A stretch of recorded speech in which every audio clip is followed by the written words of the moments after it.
In this video, I'm going to share with you how to change the search engine on your Mac. To do this, we first need to identify which browser we want to change the search engine for. So I'll walk you through the process on the three most popular browsers: Safari, Chrome, and Firefox. First up, let's look at Safari. Go ahead and open Safari. Then click on the Safari menu up in the menu bar and select Settings. Next, head over to the Search tab. Right here, you'll see which search engine is currently set as your default. You can just pick whichever one you prefer from the list. Now, whenever you type a keyword into the address bar, the browser will search using the engine you just set up. Next, let's move on to Chrome. Go ahead and click on the three dots icon in the top right corner of the screen. Then select Settings.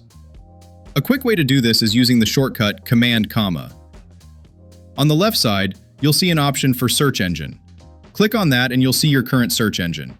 If you want to switch it up, just hit Change and pick one of the search engines from the list right there.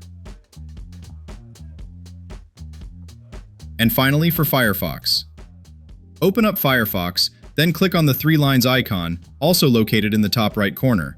Then select Settings. Just like before, over on the right, there's a search option. You'll see your default search engine under the Default Search Engine section. Click on it and you can change it to whatever you want. So that's it. I've just shared with you how to change the search engine on the three most popular browsers on Mac. Thanks for watching. Catch you in the next video.